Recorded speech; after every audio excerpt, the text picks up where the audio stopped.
ਨਹੀਂ ਜੀ, ਨਹੀਂ, क्रिश्चियन ਕੋਈ डेरिया के ਡੇਰਾਬਾਦ ऊपर वो नहीं चल ਸਾਰੇ रहे। ਧਰਮਾਂ ਦੇ ਡੇਰਾਬਾਦ ਨੇ, ਹਿੰਦੂਆਂ ਦੇ ਡੇਰਾਬਾਦ ਨਹੀਂ ਹੈਗੇ, ਸਿੱਖਾਂ ਦੇ ਡੇਰਾਬਾਦ ਨਹੀਂ ਹੈਗੇ, ਮੁਸਲਮਾਨਾਂ ਦੇ ਡੇਰਾਬਾਦ ਨਹੀਂ ਹੈਗੇ, ਬੁੱਧੀਆਂ ਜੈਨੀਆਂ ਦੇ ਡੇਰਾਬਾਦ ਨਹੀਂ ਹੈਗੇ, ਸਾਰਿਆਂ ਦੇ ਹੈਗੇ ਆ। ਤੁਸੀਂ ਸਾਨੂੰ ਕਿਉਂ ਟਾਰਗੇਟ ਕਰਦੇ ਹੋ? मैं ਤੁਹਾਨੂੰ टारगेट नहीं कर रहा, मैं ਤੁਸੀਂ Christianity ਨੂੰ ਕਿਉਂ target सिंपल तो मीडिया पर बुलाना है, दुनिया का सबसे बड़ा चैनल ले आओ, मैं चाहूंगा। एक कंडीशन होगी, सुनो मेरी बात। प्रॉब्लम क्या है, ये लोग अपना एजेंडा साबित करके बोलने का मौका नहीं देते, क्योंकि स्विचिंग इनके हाथ में होती है।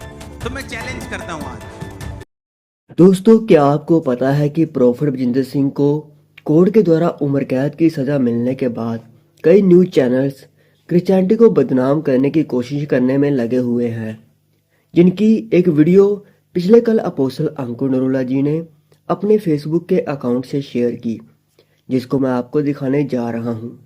तो आइए पहले हम इस वीडियो क्लिप को देखते हैं, फिर आगे हम इसके बारे में बात करते हैं। ਧੰਨਵਾਦ ਨਹੀਂ ਚੱਲ ਰਿਹਾ ਤੁਹਾਡੇ ਚਰਚਾ ਦੇ ਵਿੱਚ। ਸਾਰੇ ਧਰਮਾਂ 'ਚ ਚੱਲਦਾ ਪਿਆ, ਤੁਹਾਡੇ ਧਰਮ 'ਚ ਨਹੀਂ ਚੱਲਦਾ? ਕਿੱਥੇ ਨਹੀਂ ਚੱਲਦਾ?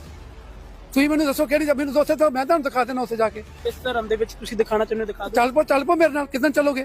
ਤੁਸੀਂ ਇਹ ਗੱਲ ਕਰੋ ਕਿ ਕ੍ਰਿਸਚੀਅਨ ਧਰਮ ਦੇ ਵਿੱਚ ਤੁਸੀਂ ਪਖੰਡਵਾਦ ਦੀ ਗੱਲ ਨਾ ਕਰੋ ਮੇਰੇ ਨਾਲ। ਤੁਹਾਨੂੰ ਕੋਈ ਗੱਲ ਕਹੀ ਆ, ਇਸ ਲੈਵਲ ਤੇ ਨਾ ਜਾਓ। ਮੈਂ ਤੁਹਾਨੂੰ ਇਹ ਕਿਹਾ ਵੀ ਲੋਕੀ ਇਹ ਕਹਿੰਦੇ, ਤੁਸੀਂ ਵੀ ਉਹਨਾਂ ਦੀ ਬੋਲੀ ਬੋਲਣ ਲੱਗ ਪਏ। ਮੈਂ ਕਿਸੇ ਦੀ ਬੋਲੀ ਨਹੀਂ ਬੋਲ ਤੁਸੀਂ ਰਿਹਾ, ਬੋਲੀ ਬੋਲਦੇ ਹੋ। ਮੈਂ ਸਿੰਪਲ ਦੱਸ ਰਿਹਾ। ਜਾਣਬੁੱਝ ਕੇ ਮੂੰਹ 'ਚ ਪਾਉਣ ਦੀ ਕੋਸ਼ਿਸ਼ ਕਰਦੇ ਹੋ ਕਿ ਮੈਂ ਉਸ ਗੱਲ ਤੇ ਗੱਲ ਕਰਾਂ। ਤੁਹਾਡੇ ਨਹੀਂ ਜੀ, ਨਹੀਂ, ਕ੍ਰਿਸਚੀਅਨ ਦੇ ਡੇਰਿਆਂ ਦੇ ਉੱਪਰ ਉਹ ਨਹੀਂ ਚੱਲ ਸਾਰੇ ਰਿਹਾ। ਧਰਮਾਂ ਦੇ ਡੇਰਾਬਾਦ ਨੇ, ਹਿੰਦੂਆਂ ਦੇ ਡੇਰਾਬਾਦ ਨਹੀਂ ਹੈਗੇ, ਸਿੱਖਾਂ ਦੇ ਡੇਰਾਬਾਦ ਨਹੀਂ ਹੈਗੇ, ਮੁਸਲਮਾਨਾਂ ਦੇ ਡੇਰਾਬਾਦ ਨਹੀਂ ਹੈਗੇ, ਬੁੱਧੀਆਂ ਜੈਨੀਆਂ ਦੇ ਡੇਰਾਬਾਦ ਨਹੀਂ ਹੈਗੇ, ਸਾਰਿਆਂ ਦੇ ਹੈਗੇ ਆ। ਤੁਸੀਂ ਸਾਨੂੰ ਕਿਉਂ ਟਾਰਗੇਟ ਕਰਦੇ ਹੋ?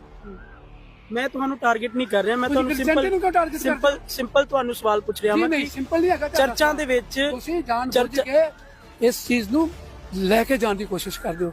ਜਿਹੜੀ ਪ੍ਰੈਸ ਆ ਨਾ, ਜਿਹੜੇ ਤੁਸੀਂ, ਤੁਹਾਡਾ ਇੱਕੋ ਹੀ ਕੰਮ ਹੈਗਾ ਕਿ ਤੁਸੀਂ ਸਾਨੂੰ ਦੂਜਿਆਂ ਨਾਲ ਲੜਾਉਣਾ ਕਿੱਦਾਂ ਆ। ਇਸ ਗੱਲ ਨੂੰ ਭੁੱਲ ਜਾਓ। ਮੈਂ ਕਿਸ ਤਰੀਕੇ ਨਾਲ ਲੜਾ ਰਿਹਾ, ਮੈਂ ਤਾਂ ਸਿੰਪਲ ਸਵਾਲ ਪੁੱਛ ਰਿਹਾ ਮੈਂ ਕਿ ਤੁਹਾਡੇ ਮੇਰਾ ਸਵਾਲ ਸੁਣੋ, ਮੇਰਾ ਸਵਾਲ ਸੁਣੋ ਤੁਸੀਂ ਆਰਾਮ ਨਾਲ। ਮੈਂ ਕਹਿ ਰਿਹਾ ਹਾਂ ਕਿ ਤੁਹਾਡੀ ਚਰਚਾ ਦੇ ਵਿੱਚ ਤੁਸੀਂ ਕਹਿ ਰਹੇ ਹੋ ਕਿ ਸਾਡੀ ਚਰਚਾ ਦੇ ਵਿੱਚ ਇਹ ਚੀਜ਼ਾਂ ਹੁੰਦੀਆਂ ਨੇ। ਮੇਰਾ ਸਵਾਲ ਹੈ ਕਿ ਤੁਹਾਡੀਆਂ ਚਰਚਾ ਦੇ ਵਿੱਚ ਕੀ ਪਖੰਡਵਾਦ नहीं होता है? नहीं होता, चर्चा च कोई पखंडवाद नहीं होता। तो दोस्तों, इस वीडियो को सबको दिखाकर अंकुर नरूला जी ने साथ ही इस वीडियो के कैप्शन में सभी पास्टरों और लीडर्स को, खासकर पंजाब के, उन्हें एक मैसेज दिया, जिसमें उन्होंने लिखा है कि हर एक पास्टर और हर एक मसीही लीडर क्रिश्चियनिटी के खिलाफ इस बेसलेस प्रोपेगेंडा का इमीडिएटली यानी कि जल्दी रिस्पॉन्स दे, जैसे कि इस वीडियो में इन पास्टर प्रधान जी ने दिया है, जैसे कि आपने वीडियो क्लिप में देख लिया होगा।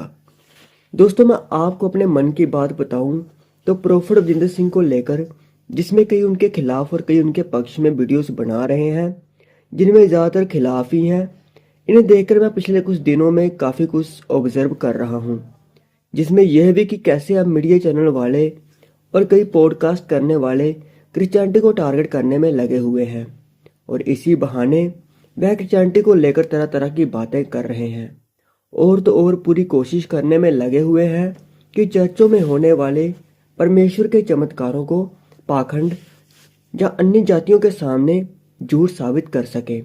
प्रार्थना करनी चाहिए कि प्रोफेट बलजिंदर सिंह जल्दी से जल्दी परमेश्वर की दया उस पर हो, वह परमेश्वर से क्षमा मांगकर मन फिराकर पश्चाताप करके जेल से बाहर आकर असली सेवकाई को करे। और हम मसीही लोग सबका भला चाहने वाले और सबको प्यार करने वाले, जहाँ तक कि अपने दुश्मनों को भी माफ़ करने वाले लोग हैं, और न्याय, सत्य और प्रेम के मार्ग पर हम चलने वाले लोग हैं। और प्रार्थना एक शक्ति है, लेकिन यह न्याय व्यवस्था को बदलने का माध्यम नहीं कि हम प्रार्थना करेंगे तो न्याय व्यवस्था बदल जाएगी, क्योंकि परमेश्वर ही असली न्याय है। इसलिए चलिए हम प्रार्थना करते हैं कि हर किसी को न्याय मिले और हम सभी सत्य के साथ खड़े रहें। इसलिए इस बात को समझना जरूरी है कि परमेश्वर की योजना न्यायपूर्ण होती है, वह जैसा चाहेंगे वैसा ही होगा, और हमें उसे स्वीकार करना चाहिए। इसलिए नफरत, जलन और कड़वाहट हमारे जीवन का हिस्सा नहीं होना चाहिए, बल्कि हमें पाप से घृणा करनी चाहिए, ना कि पापी से। जिस तरह हमारे परमेश्वर ने हमारे ऊपर भी दया की और हमारे पाप क्षमा किए, और वही सबके पाप क्षमा कर सकते हैं, क्योंकि उन्हें पाप से नफरत है, लेकिन वह यही चाहते हैं कि कोई भी इंसान पाप के कारण नरक में ना जाए। इसलिए वह पापी लोगों से घृणा नहीं करते, बल्कि उनके पाप से घृणा करते हैं, जिस कारण वह उन्हें बार बार मन फिराव का मौका भी देते हैं और जो कोई नहीं मन फिराता उसे फिर अपने तरीके से समझाते हैं। इसलिए जो मन फिराता है उस पर परमेश्वर का अनुग्रह होता है और वह बचाया जाता है।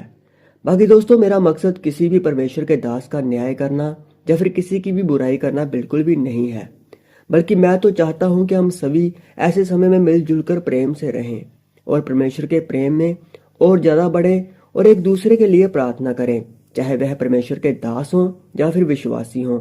हर कोई एक दूसरे के लिए प्रार्थना करे, हर कोई एक दूसरे के विश्वास में बढ़ने के लिए प्रार्थना करे। बाकी अगर मैंने ज़्यादा बोल दिया हो या कुछ गलत बोल दिया हो तो सबसे पहले मैं परमेश्वर से और फिर आपसे क्षमा चाहूँगा। और आपका इस वीडियो को लेकर क्या कहना है आप मुझे कमेंट सेक्शन में ज़रूर बताएं। परमेश्वर आप सभी को आशीष दे।